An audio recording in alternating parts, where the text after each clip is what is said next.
Agora falaremos sobre Issue Management, que é a maneira como nós respondemos à verificação dos problemas de compliance.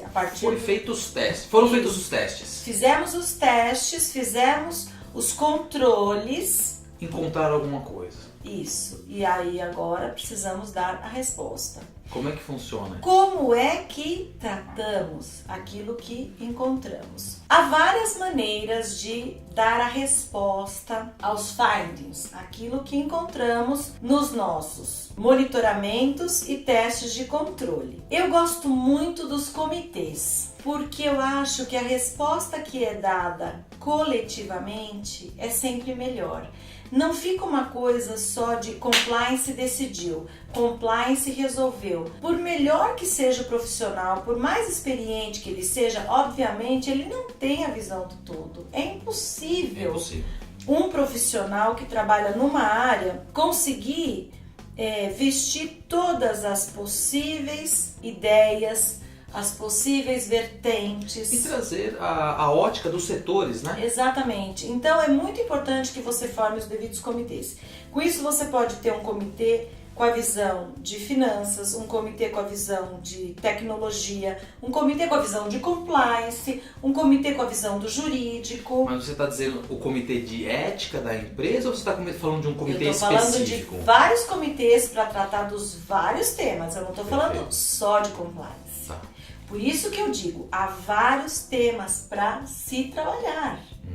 Então, não estou falando só de compliance. Os problemas de compliance também, eles não se resumem apenas ao comportamental. Se a gente estiver falando de comportamental, então aí a gente pode falar de administração de conduta, de comitê de ética. Cada um chama de um nome. Você pode dar o nome que você quiser para esse comitê, mas neste comitê a gente vai tratar daquilo que foi identificado como uma violação às políticas, como uma violação ao código de conduta, mas não é só disso que a gente está falando. A gente pode falar disso, a gente pode falar realmente de um comitê, por exemplo, que trate das causas judiciais, porque aí a gente vai discutir quais são as maiores causas de pedir dentro daquela determinada organização e com isso você vai verificar por que a empresa tem tantos processos por uma determinada causa. Só para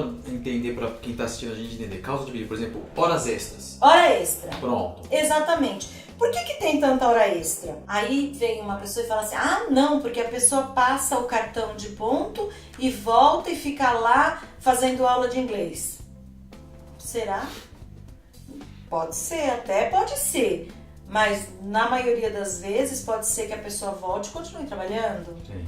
Pode ser que a pessoa não passe o cartão, continue trabalhando e passe o cartão só na hora de ir embora e gera uma hora extra e aí a empresa paga ou não paga e com isso depois vai ter a demanda. Então é preciso verificar. Num outro caso você pode ter uma outra demanda, uma demanda por exemplo que envolva o consumidor e com isso você analisa a causa raiz daquele determinado segmento. O objetivo disso é tentar acabar com a causa. Sim, diminuir, acabar. Você pode ter um problema tributário e esse seu problema tributário você vai ver qual é a origem dele. É porque você não está pagando o teu tributo direito ou porque você está contabilizando uma determinada despesa de uma maneira A e o correto seria de uma determinada maneira B, e aí você vai chamar um especialista que vai fazer uma análise. Com isso você consegue ter um saving para a companhia. Então é preciso analisar toda a sua empresa para verificar o que está sendo feito de uma maneira que pode ser feito de outra e com isso você vai ter uma melhor performance para a companhia. E só você olhando para a sua empresa, verificando, monitorando, é que você pode tratar o problema. Encontrar e tratar aquilo que você encontrou. Então por isso que eu digo finanças, tecnologia. Você vai verificar se você tem, por exemplo, vazamento de informação, como que você lida com os dados dos seus fornecedores, os dados dos seus clientes, os dados dos seus funcionários que você tem que proteger. Isso é muito importante. Agora, ainda mais, o ano que vem a gente vai ter uma diretiva europeia que é muito importante, que vem e que vai tratar especificamente de privacidade de dados. Nós já temos o Marco Civil da Internet. Aqui, agora vem essa diretiva, então parece as que empresas... ela é um pouco mais dura, ela é inclusive. mais dura. As empresas que ainda não estão se preocupando com isso têm que começar a se mexer desde há muito tempo. Veja como o setor como a pirâmide do compliance que nós falamos, se a pessoa está no regulatório, né? Se você lida com isso e você sabe que tem alguma coisa acontecendo lá, você tem que correr atrás. Exatamente. Você vai esperar que isso vire uma norma? Não. Você tem que monitorar. Exato, e antes que vire, antes que venha. Para você se preparar. Para se preparar, porque já está aí, né? Nós estamos em outubro, né? Exatamente. Então, assim, tem muita coisa para ser feita. E se você não olha para a empresa, se você não para e põe a sua energia para identificar o que está acontecendo dentro da sua empresa, você não consegue tratar, você não consegue resolver o problema antes até que ele se torne um problema efetivamente. Você não trata aquilo, você não soluciona a situação. Então, a gente tem situações de tecnologia da informação, de segurança da informação, monitoramento muitas vezes dos computadores da sua companhia, porque se você lida com dados sigilosos, você precisa ter mecanismos para garantir que esses dados não saiam da sua companhia. Propriedade intelectual, isso muitas vezes, dependendo da empresa, todo o grande asset, todo o grande o patrimônio da empresa, muitas vezes ele está dentro do computador. E se você não protege aquilo direito, você corre o risco de perder. Depois que sai da empresa, depois que vai embora, até você descobrir para onde foi, aquilo já se perdeu. Então, para isso, é preciso que você proteja, é preciso que você monitore, é preciso que você impeça que aquilo saia. Depois que saiu, você descobrir para onde foi, você já perdeu, já foi, já sumiu. Depois que caiu na rede, não interessa mais, você já perdeu, aquilo já foi. Recentemente, mundialmente, teve aquele ataque que não se sabe direito de onde veio, né? Falaram que foi ali da China, da Coreia do Norte, não sei o que, de um software que não vinha sendo atualizado, ele tinha uma brecha. As pessoas criptografavam, todo o hacker, né, o programa, criptografava a sua informação e daí pediam dinheiro, Bitcoin. Isso. Né? Assim, isso foi uma coisa que... Nós estamos na fase desses cyberataques agora, né? Então, e é impressionante, né? Eu sempre fiquei muito impressionada com esse pensamento de que enquanto você acorda de manhã, toma seu banho, vai trabalhar pensando, nossa, hoje eu vou fazer isso, eu vou atender aquele cliente, eu vou fazer aquilo, eu preciso fazer essa petição, eu preciso despachar com o juiz, né? No seu caso, que atua no contencioso, no meu caso, eu penso que tenho que fazer tantas coisas, reunião e não sei o quê. Tem gente que sai de casa pensando, hoje eu vou fraudar isso, hoje eu vou... E essas pessoas usam toda a sua inteligência, toda a sua força de trabalho pro mal. E com uma eficiência invejável, né? Assim, no mau sentido, terrível sentido. É que, assim, existem várias teorias que falam assim, a pessoa que faz isso, na verdade, ela luta contra o sistema. E ela... Não, existem, né? Ela quer dinheiro, né? Porque eu falo que as coisas terríveis, né, que a gente vê, no fim você vai... o sistema, não sei o que ela quer é dinheiro, né? Ela não quer sistema nenhum, porque não é simplesmente para fazer um protesto, né? Ela quer grana no bolso mesmo, né? Nesse caso específico foi isso, né? Quem pagou conseguia que os seus dados fossem descriptografados, né? Não é só nesse caso, na maioria que a gente vê é isso, né? No fim, a pessoa quer mesmo se dar bem, né? Pelo menos é o que a gente vê, assim, no jornal. Pode ser que tenha um grande idealista, não sei. Né? Nesses exemplos que você estava dando, uma vez que você identifique e você faz esse tratamento, você estava dando exemplos de tratamento que você fala assim, para que isso não volte a acontecer, para que eu melhore. Agora, vamos pegar, não é só isso, a gente vem falando, achei um desvio de corrupção. Que tratamento que eu dou para isso? Além do óbvio de, olha, vamos melhorar os processos para que isso não aconteça. Tá? Que outro tratamento eu tenho que dar nesse caso? Tudo é super coordenado. Por isso que é um programa de compliance, né? Então, eu estou aqui no Issue Management. Eu encontrei um desvio que pode ser um desvio de corrupção. Eu tenho muitas coisas a fazer. Então, eu encontrei um desvio de corrupção, eu vou verificar primeiro se as minhas políticas são suficientes, por que o meu monitoramento não detectou isso, se eu preciso melhorar as minhas políticas, por que o meu monitoramento não detectou, se eu preciso treinar mais o meu pessoal, para evitar que isso volte a acontecer. Eu preciso ver quem que eu preciso comunicar internamente, então eu vou para o próximo elemento que é o reporting, mas eu preciso verificar assim, como que eu detectei, porque no Issue Management pode ser que eu tenha recebido via o meu canal de denúncia, porque neste elemento eu tenho o canal de denúncia, que é essencial que eu tenha nos termos da lei brasileira, nos termos do decreto que regulamenta a lei, é essencial inclusive que tenha a garantia do anonimato para que seja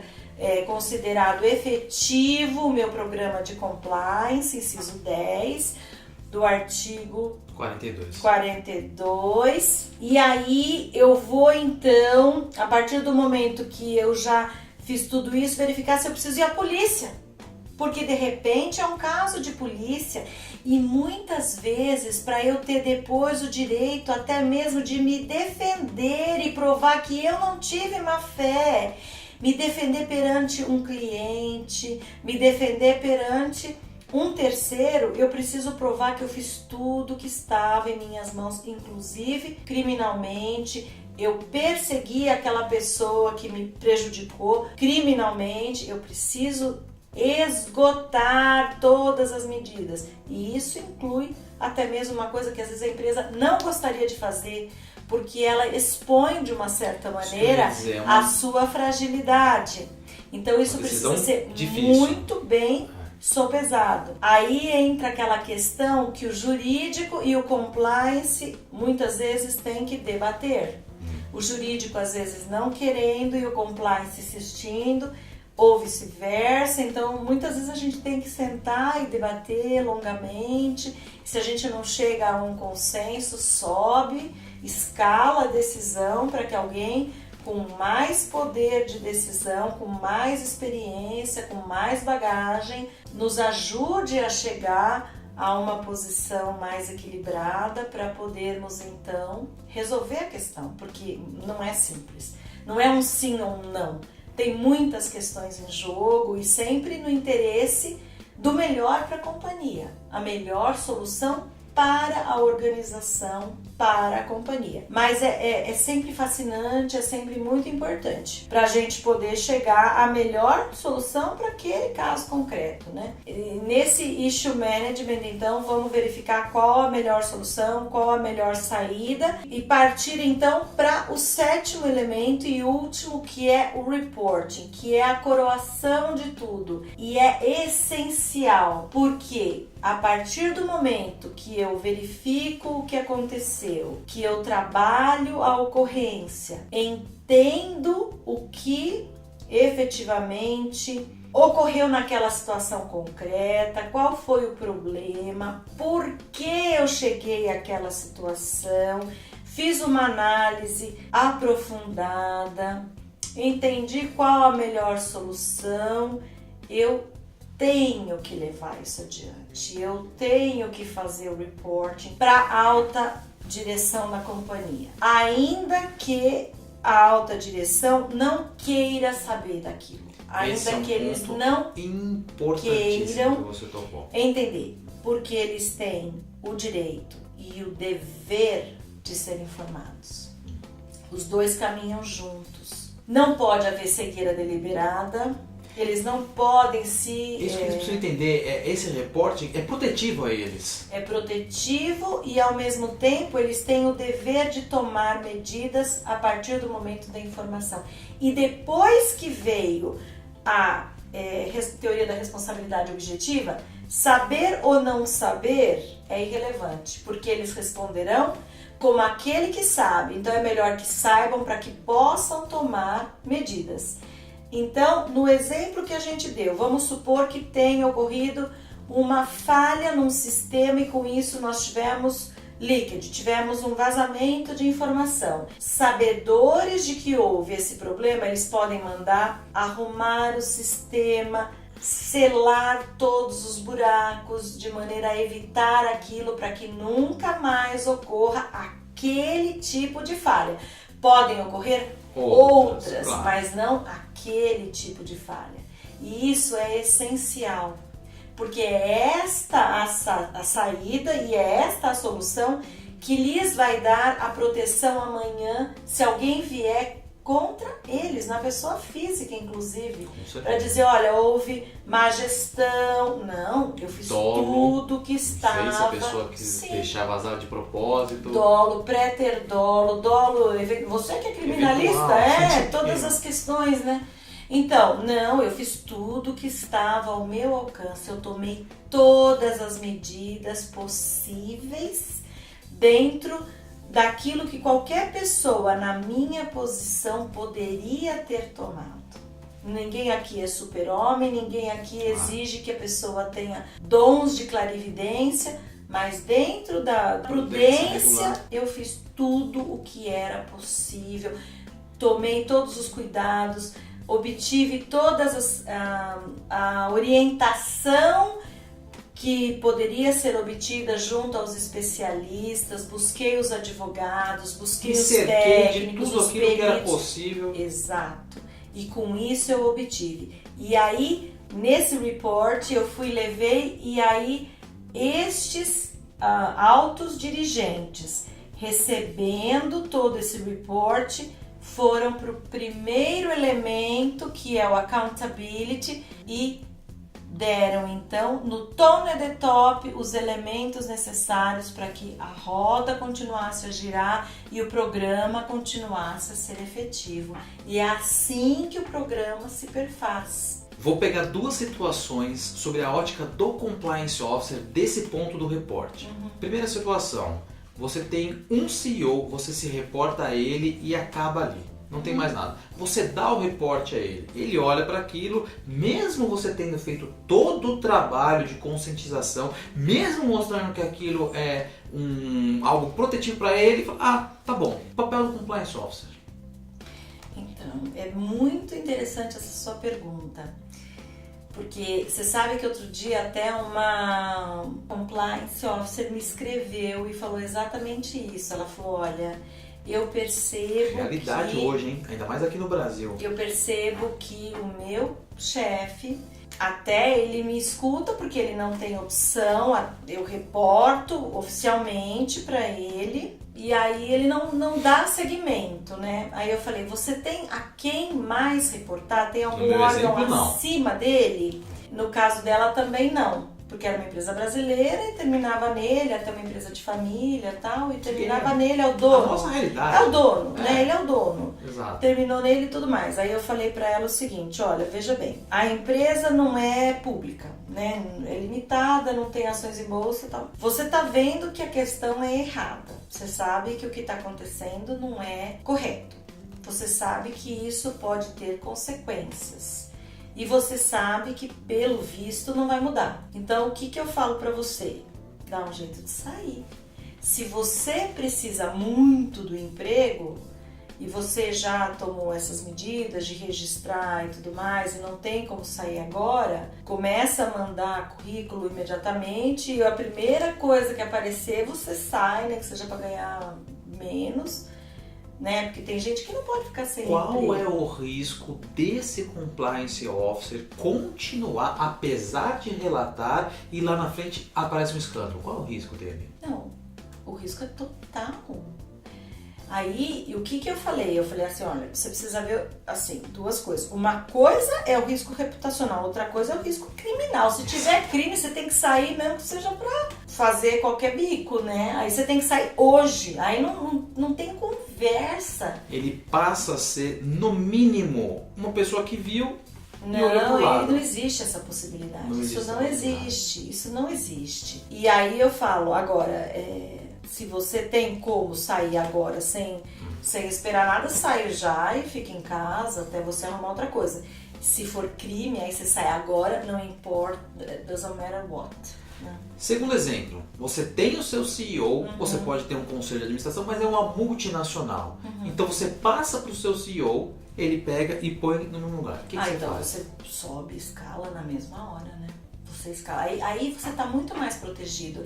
E mesmo assim, corre o risco de quem estiver acima não querer ver. E vou falar para você, não é tão raro assim também. Infelizmente. Né? Não é tão raro assim também. Já vi isso acontecer e não foi uma vez só. E acontece também. E aí também a opção é sair. Talvez o próprio compliance officer, na hora de ingressar na empresa, tenha que ter uma conversa muito franca com o seu CEO. Talvez essa seja uma forma... Então, Fábio, mas eu vou falar pra você, que CEO que vai virar e falar assim, Contar, né? olha, Aqui na verdade é tudo... eu vou fazer uma besteira assim, se eu tiver que de vez fazer, em quando eu vou piso fazer, fora. E aí você... Não, isso não vai acontecer, né? A pessoa, na hora que você entra, ela fala tudo... Ela pode até não te contratar, né? É isso que eu ia falar. Pelo menos você expõe pra ela e ela fala assim, bom, é melhor não chamar essa daqui. Essa daí não é boa o suficiente. Ele pode dar desculpa que ele quiser, mas ele tá avisado, ele tá avisado de qual será a sua conduta. Eu acho que nesse ponto mas positivo... eu vou falar, às vezes a pessoa não sabe que ela vai ser exposta a isso. O CEO, certeza que não sabe. Ele não sabe. Muito mais ainda, o Brasil tá vivendo esse momento. Ele acha que ele vai fazer certo, porque ele não foi exposto. O que ele tá fazendo é certo ou não é errado. Ele nem sabe, é mesmo. E vou falar pra você, tem gente que não se toca que o que tá fazendo é muito errado. E acha que todo mundo faz, e até hoje é assim, eu te falo. Com certeza. A pessoa acha que o que está fazendo é assim, e todo mundo faz, e é assim mesmo. E hoje as pessoas fazem isso. E o que me espanta, é impressionante. Última coisa pra gente fechar esse bloco dos elementos, eu queria conversar um pouco, já que nós estamos falando do report. Existem algumas empresas que criam um comitê de ética permanente. Acabam colocando um representante do comercial, um representante do RH, o jurídico, compliance, o financeiro. O que você acha dessa estrutura de ter um comitê de ética permanente para tratar das questões do compliance? Ele se reportaria diretamente ao CEO, o compliance estaria ligado a ele. O que você acha dessa estrutura? Então, eu acho que o comitê tem que ser autônomo, não tem que estar ligado ao CEO, não tem que estar ligado a ninguém. Porque você se subordina... Autônomo no sentido do outline, né? É o reporte que ele dá para o CEO, não embaixo, eu quis dizer. É um report. Entendo. O report você pode dar para quem você quiser, Exato. desde que você tenha autonomia para tomar a decisão, né? E não tenha ninguém para dizer se a sua decisão é correta ou errada, porque esta é a chave de ouro, né? Essa é a questão. Então, me parece uma excelente ideia que você tenha um comitê permanente, porque se você tem um comitê móvel que você consiga moldar de acordo com a situação, você põe pessoas ali que são mais maleáveis. De acordo com a decisão que você quer. Exato. Para o caso que você está julgando, né? Então, eu acho assim, uma composição que me parece adequada, né? Como membros, sempre. O compliance, o jurídico, o RH. Não tem como sair nenhum desses. A auditoria me parece interessante, porque sempre é um fiel da balança, né? Normalmente são pessoas que estão acostumadas a fazer verificações, estão acostumadas tem trânsito na empresa toda, conhecem a empresa muito bem. A área comercial é uma área interessante de você eu acho ter. Dá uma visão da prática, né? É o fio da balança, né? Eu acho interessante. Eu não tive essa experiência ainda de ter área comercial no meio. Até me espanta deles toparem, porque normalmente eles topam muitas vezes porque não sabem onde estão se metendo. Estão tão preocupados em vender, né? Que eles não têm tempo pra mais nada, né? Mas então, é uma visão importante, eu sabe? Acho bacana, eu achei bacana essa ideia, mas eu não tive ainda essa experiência de tê-los em tese é válido. Eu acho válido. Ótimo. Isso, e compliance, obviamente, né? Sempre tem que fazer parte. me parece bastante interessante, válido, inclusive, de ter. Eu acho muito, muito, muito bacana mesmo. Que bom. Então, fechamos a série que nós falávamos do que é um programa de compliance e os 7 elementos. Sim. Teremos outros tópicos, hein, Rogéria? Temos muitos, porque esse tema, né, compliance, é infinito. É infinito. Infinito. É infinito. Então, com certeza, continuaremos contando com a sua colaboração aqui no canal. Conte pra comigo. gente falar de vários temas atuais. E o próximo você escolhe, hein? Próximo tema, eu queria pelo menos dar essa base para quem nos assiste. E daqui para frente a gente vai escolher uns temas importantes aí. Vamos falar. Maravilha. Muito Obrigado. bem. Obrigada a você. iComply. Aprimorando pessoas, fortalecendo empresas.